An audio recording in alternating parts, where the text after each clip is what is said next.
Okay, another really good win. I proud of the team. We had a lot of adversity in this game. A lot of distractions with some of the guys that were out. That are obviously some pretty important players for us. It's kind of funny thinking pregame. I was sitting there with the coin toss and thinking, well, we got 5 captains. We only got 4 of them here, and only 2 of them are dressed. So it's been like that a little bit, and yet we still find a way. Find a way to win, beat a very much improved Baylor team.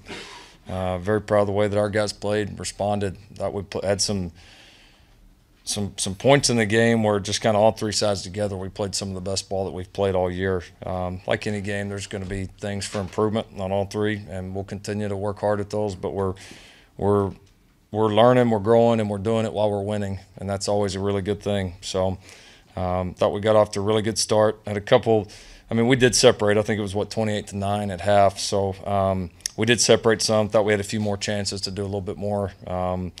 Certainly not real happy with that series offensively right before the half. To not get anything and give them a field goal, that was pretty poor on our part. I thought we didn't tackle again as good defensively. Some of that was, Baylor's got some pretty talented guys, and we knew that coming in. We said that all week. So we did do a pretty good job, though, especially with their top 2 receivers.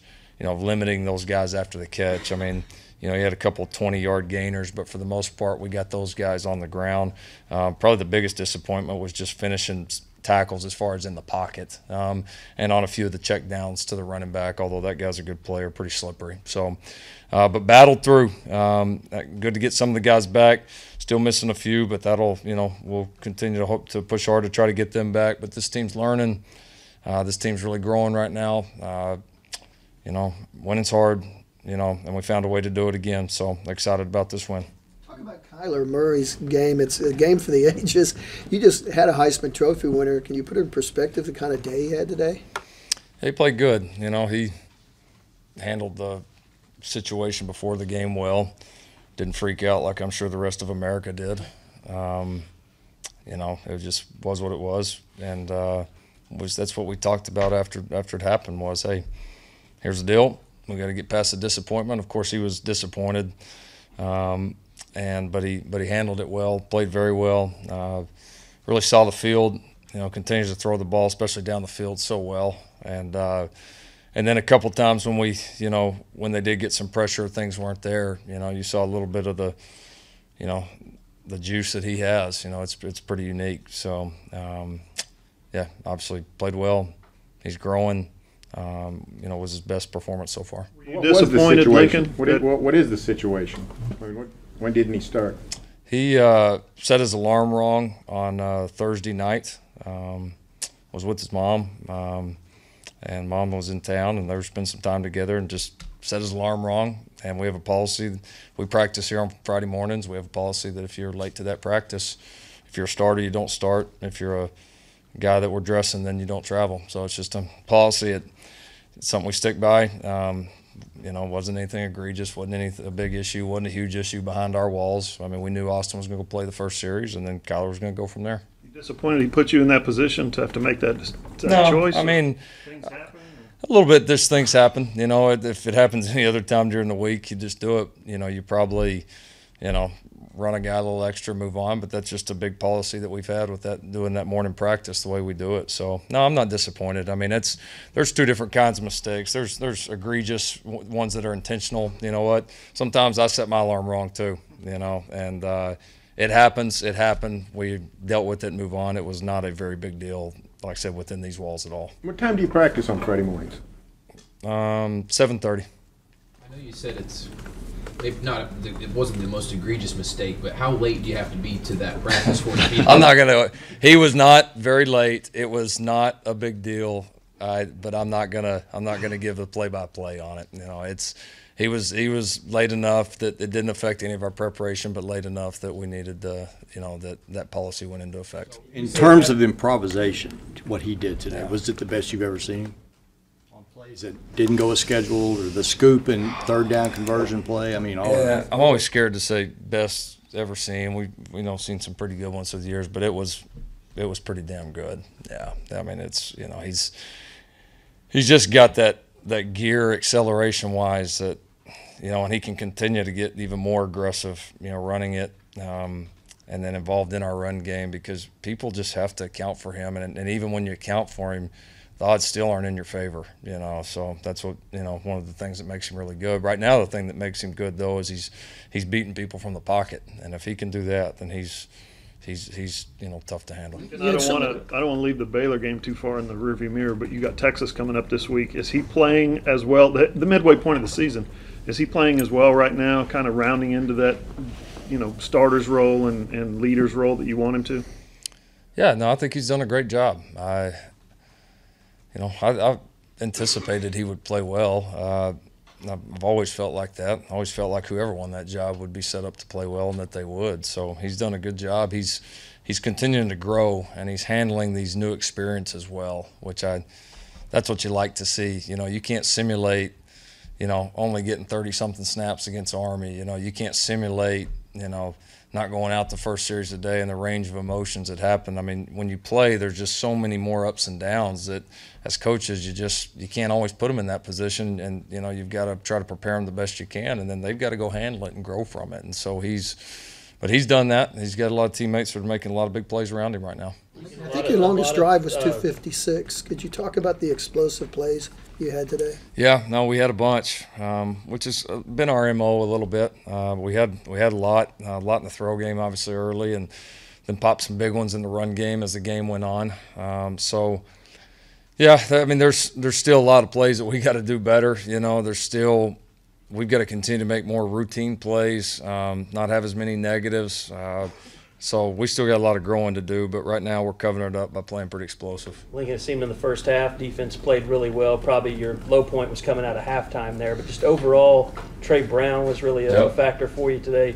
You got some time for Caleb Kelly today. What was your overall impression of your defense? Yeah, it was good to get Trey, you know, Caleb, good to get Q Overton, Tyree Slott, had a couple of those, you know, guys back and out there. So I thought those guys all did a good job. Yeah, really excited about how we played in the first half, you know, and excited about how we continue to harass the quarterback. You know, we've done that, you know, the majority of the year, and we're doing it with more than one guy, you know, which is, you know, that's big for us. That makes a big difference. So we still had, I don't know, 3 or 4 times in the pocket that we got to get him down. And we had a lot of sacks and TFLs, but we should have had probably double that. But we're growing. Not real happy about how we played there like you said, at the beginning of the third quarter. That was, to me, the one spot. But we continue to do some good stuff on fourth downs, continue to create a lot of pressure, you know, and, you know, we had a couple, you know, Trey had one, had a chance to pick 6 it there on the other side. We're right on the verge of making even more big plays. So, kind of like the whole team, kind of like the offense. We're making big plays,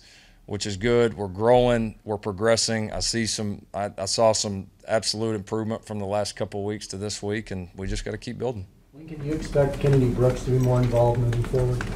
It's very possible. You know, I think we all had a little bit of a hunch that once we could get him a shot or two, that I don't think anybody's real surprised. So he's got you know, he was one of the. You ask a lot of high school coaches in the DFW Metroplex area, a lot of them say he's one of the best backs that, you know, that they ever played against. And you're talking about some coaches that have been around a long time and a great level of ball. So he's got some great skills with the ball, and he's becoming a more complete player. And I thought the other guys did some good things too. We were so close a couple times on pledgers, you know, Sermon a little bit, you know, they were attacking it pretty good early, and that's why some of the throw game stuff was as good as it was. But he had maybe the play of the game on the play right before was at the end of the third quarter. That was just a huge play on the swing pass that he brought back across the field. So, yeah, that group's building. Excited about the way they're playing. What's been the issue with Kennedy, or what's kept him out of the games last week? Well, last week we planned to play him. It was running 39 plays, kept him out last week.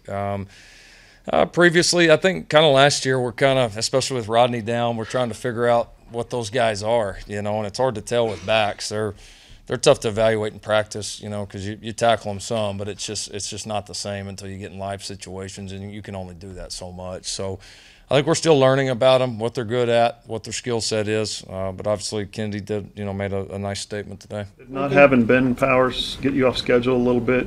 How did Jonathan play in his? I thought Jonathan did a good job. You know, it's hard for Jonathan just because you're you know, you take the majority of your reps at center, you know, all of a sudden have to kick over there. But how fortunate are we to have a guy like that could, you know, kick in there and play against, you know, at times against one of the premier defensive linemen in this league. So I thought he handled it well. I mean, yeah, when you lose a great player like Ben Powers, it's going to affect you some. But I mean, you know, Alvarez went in there and, you know, he's just been such a team guy and such a good player for us. I was proud of him and really happy for him to get that opportunity. What are your thoughts on Caleb Kelly and how's Curtis Bolton moving forward? We'll have to see, you know, kind of how all our guys are. We've played a lot of snaps here the last few weeks. But yeah, Caleb came in, brought some energy to our group. You know, you could tell he was fresh, was excited to get back out there.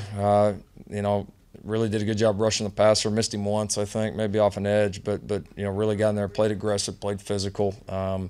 It's probably the best I've seen him play inside. You know, I think he's really all the reps behind the scenes are you know, you see him starting to settle in there inside and go play closer to where he's capable of. So yeah, great to have him back. There's been talk about him redshirting this year, you know, and you've seen it nationally. I don't know yet. No clarification. I mean, obviously we played him again today, but you know, those will be discussions we'll continue to have weekly. Lincoln, what was the issues with Powers and Man? Are they out long term or just? We don't know. We don't know yet. We're just kind of have to see how they respond. It ended up not being very close for this game for either one of them. So they're obviously important pieces, but if they're not available long term, we're going to have to, you know, we're just going to have to do what we did today. We're going to have to plug holes. Guys are going to have to step in and go play. Lincoln, how much of Kyler's success is tied to the playmakers you got around him? I mean, he had phenomenal numbers, but a couple of those 4 passes where he didn't have to do much. Sure. Oh, a ton is. Oh, a ton is. I mean, it's always like that. I mean, there's never success for a quarterback without other guys doing it. There's never success for an offense without protection, without. I mean, it takes all 11, and then you definitely have to make some of the explosive plays we're making. You got to have some playmakers that, like you said, can turn things into big plays, can make big plays in the open field, and you know our guys did that. So no, they're absolutely there. I mean, if you ask me, it's. How do you divide it up? It's about 1/11 for each guy. You know, every guy. I know it's not how it works in the outside's mind. Everybody's gonna talk about quarterback or this or that, but it takes all 11 guys to do it. Are there like good hands, and then there's what CeeDee Lamb can do with one hand? Yeah. Yeah. Otherworldly, what he does. You know, he actually does it better in games than practice. You know, and. Yeah, he's made a couple this year that have been just spectacular. Yeah, the one you're probably talking about, the one cross in the middle was maybe better than the one that was out of bounds a few weeks ago. I don't know. This one was tougher because that one you're just jumping straight up. That one's more wow because it's up in the air. This one, you're talking about the same type of catch, but you're running full speed across the field, knowing the safety may knock your brains out. So this one was tough, and it's great for a quarterback. You know, it's huge for a quarterback's confidence to know that, you know what, even if I'm not perfectly accurate, you know, I don't feel like I have to be perfect on every throw. These guys are going to make it right, and CD did that. Speaking of knocking your brains out, you had 2 roughing the passer calls. Yeah. How much are you guys still struggling with? Especially Neville's looked like it was as close as it could get. Yeah, both of them were pretty close, and the referee admitted both so much that he didn't throw the flag on the first one. I think the other guy came in and really felt strongly, and then even talking to him after the second one on Kenneth Murray, I mean, it was, you know, we're still working through it. You know, again, we don't hit the quarterbacks much in practice, and so those are things that you kind of teach as you go, and there's, you know, that rule continues to change, the emphasis continues to change, and we got to do a good job coaching it and adapting to it. You see Caleb. You've been focused on the teams you've played, but out of the corner of your eye, what have your impressions been at Texas? I hadn't watched them at all. Did you see Caleb Kelly's hit late in the fourth quarter on Charlie Brewer? Yeah, it was kind of in the pile for mine, but I mean, I could tell he got a pretty good shot on him. So, I mean, that's. Worried for his safety. I mean, that was a for Caleb. Sure. Oh, no, it's football. I mean, if you're going to be back there passing, we're going to try to hit you. What'd you think of John Michael Terry and Robert Barnes play today? I thought they did some good things. You know, John Michael had a family situation he had to deal with here later in the week, so it was good to get him back here at the end of the week. And Thought he made some nice plays. You know, he's continuing to progress. It's not the easiest transition going from inside to outside, but he's such a selfless guy, man, and just knew we needed the depth. And you know, with Ryan out today, you know, that gave him some opportunities. He did a good job. Robert, you know, continues to show up. He had a good week. He's starting to really get better. He's back full. You know, he's fully healthy. He's you know, I think he's got a chance to continue to work himself back more into the rotation. So did some good things for us on teams as well. You got Texas. Go ahead, Barry. I was going to say, you mentioned Texas. You got your first experience in that game as a head coach. What you remembered about that and how different it was being a head coach in that game? Yeah, it honestly didn't feel much different. Not as different as just the first time I was in that game, period. That's the one that felt the most different to me, just because of the atmosphere of the game, the setting. You know, it's just so unique. It's really special. So I love getting the chance to coach in it. It's one of my favorite things about getting to coach at Oklahoma. You know, is getting to have that game every single year. So we appreciate it. We look forward to it. It should be a fun one.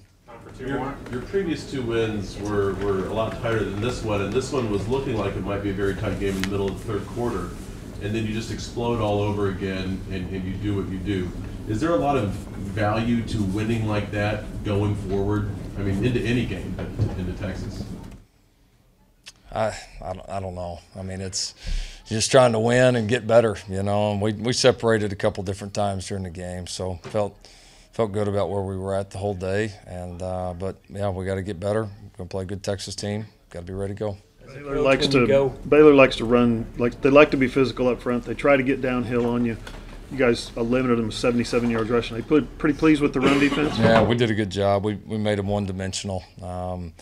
Yeah, we did a pretty nice job bottling up, and again, just didn't give up explosive ones. You know, even the ones we gave up were 4, 5, 6 yards. You know, and you can, especially when they're throwing the ball the way they are. I mean, they threw it 60 times today. You know, you just got to limit that. So we did a good job there. As a coach, I know, you know, this practice will be different, or practices this week will be different with it being Texas. Players always talk about that, just the energy.